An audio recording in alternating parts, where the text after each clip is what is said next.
लोहिया जी का परिवार कहीं नजर आता है क्या? वो भी तो समाजवादी थे।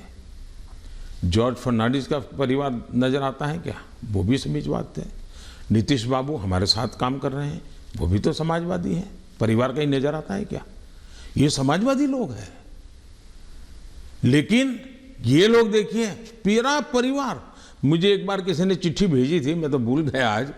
उन्होंने कहा कि इनके परिवार से, ये सपा जो है उत्तर प्रदेश का, 45 लोग ऐसे थे जो किसी न किसी पद पर थे।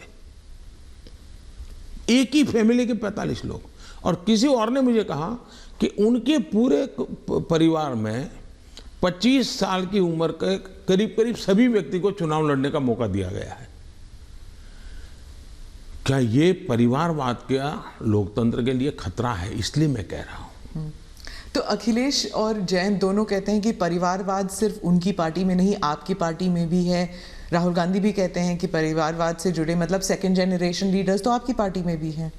बहुत फर्क है। ये फर्क, अच्छा सवाल पूछा आपने, मैं थोड़ा विस्तार से जवाब दूंगा, बुरा मत मानिए। लेकिन देश की जनता को मैं झूठ के सामने सत्य समझाना चाहता हूं। एक परिवार से अनेक लोग जनता के बीच में जाएं, एक परिवार से 2 लोग जाएं, 3 लोग जाएं और जनता उनको चुनाव करके भेजे, वो एक राजनीति का पहलू है। लेकिन दूसरा, एक परिवार के लोग ही उस पार्टी के अध्यक्ष बने, उस पार्टी के ट्रेजरर बने, उस पार्टी का पार्लियामेंट्री बोर्ड बने। पिताजी अगर नहीं कर सकते हैं तो बेटा अध्यक्ष बने, बेटा नहीं कर सकता है और बूढ़ा हो गया है तो उसका बेटा अध्यक्ष करे, पिता नहीं रहे तो पुत्र करे। ये जो विरासत और वारसा बारिश के रूप में चल रहा है, डायनेस्टी के रूप में चल रहा है, कोई डायनेमिक्स है ही नहीं, ओनली डायनेस्टी। ये जब बनता है, पार्टी परिवार की बन जाती है। और आप देखिए हिंदुस्तान की बर्बादी कहाँ से हो रही है।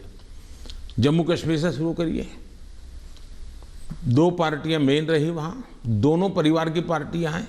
अभी तक उसका कोई नया नेता देखा ही नहीं। आज देश में जो 18 से 40 साल की उम्र के लोग हैं, उन्होंने इन पार्टियों के जितने नेता देखे, एक ही परिवार के देखे हैं।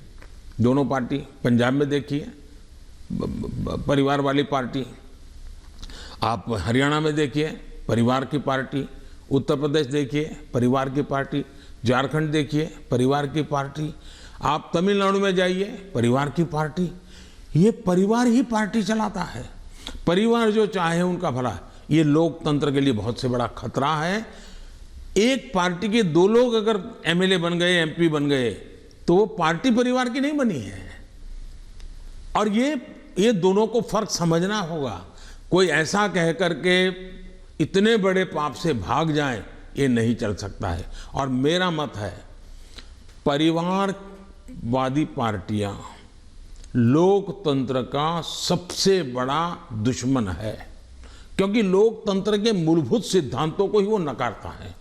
दूसरा, जब परिवारवादी राजनीति चलती है, परिवार ही सर्वोपरि होता है।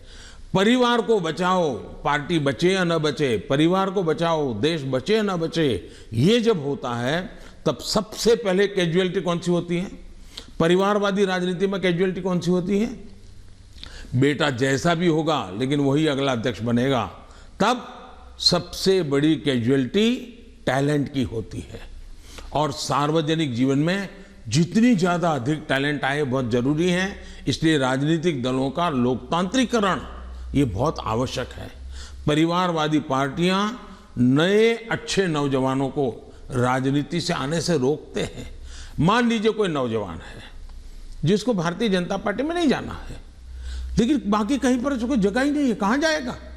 क्योंकि बाकी में तो है भाई, उसके परिवार का मैं नहीं हूँ तो थोड़े दिन तो मेरा उपयोग होगा, बाद में मुझे फेंक देंगे।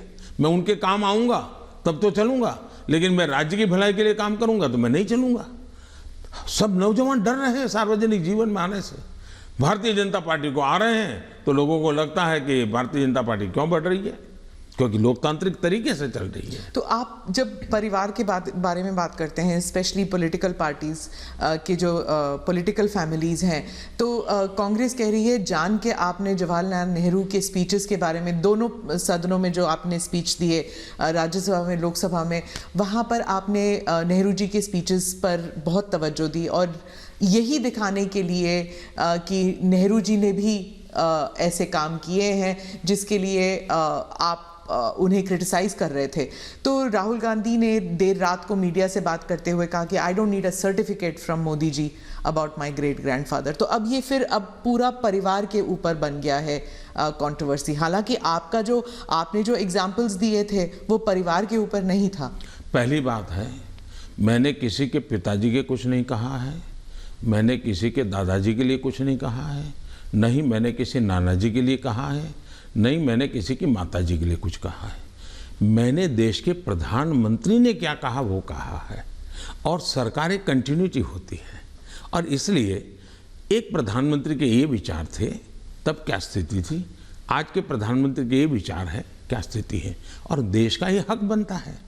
अब दूसरा, बार बार हमें कहा जाता है आप नेहरू जी का नाम लेते नहीं, आप नेहरू जी का नाम, अब हम लेते हैं तो भी मुश्किल हो रहा है। मुझे समझ नहीं आ रहा है कि इतना डर किस बात का है। प्रधानमंत्री जी, 2014 से आप कांग्रेस मुक्त भारत की बात करते हैं। अब वो 60 से कम सीटें हैं कांग्रेस पार्टी की, और उत्तर प्रदेश में तो नंबर 4 पर है। तो आप इतना वक्त क्यों लगा रहे थे अपने स्पीच में कांग्रेस के ऊपर?